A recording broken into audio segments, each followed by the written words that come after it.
Morning there, Craig Grabo with Central Lawn Care. I hope you'll take a moment to talk lawn and landscape with me. Today, I want to cover seed, and most importantly, I want to cover what we want to look for on seed labeling when we're talking about overseeding. So when I speak of overseeding, if you see my lawn, you see how the turf density is real good. Yeah, we have weeds and stuff like that, but we have a nice, even turf density, and it's all consistent turf.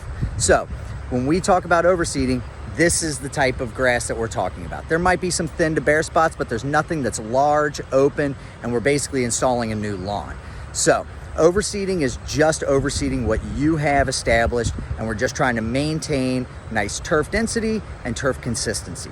So I'm a huge fan of, when I'm doing overseeding, that we're gonna use 100% of the seed that we want. So in our area, we're going for a turf type tall fescue. Might be a blend of turf type tall fescues, but either way, that's what we're gonna be using. If you're down south, you might be using a different type of grass. It just all depends on where you're at.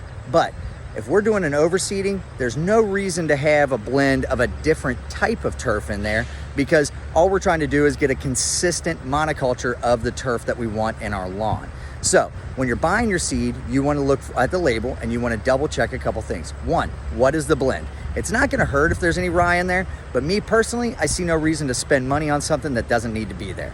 So try to look for 100% of the type of seed that you want. Then you're going to be looking at the inert ingredients. This is where companies get away with saving a few bucks because it's not clean seed. So the inert ingredients, you want that to be 0%. It's not always going to be percent, but the lowest percentage is going to be the best. And here's the big one, weed seed percentage. Make sure the weed seed percentage is 0.00. And that is so that you don't end up planting a weed seed that's going to take over your lawn, and then it's all going to be for not what you ended up putting down, because then you're going to end up either with a quilted lawn or you're going to end up with a bad weed problem. All of a sudden, you could be thinking that you're putting down some tall fescue, and now you got a patch of nimblewill or something of that sort.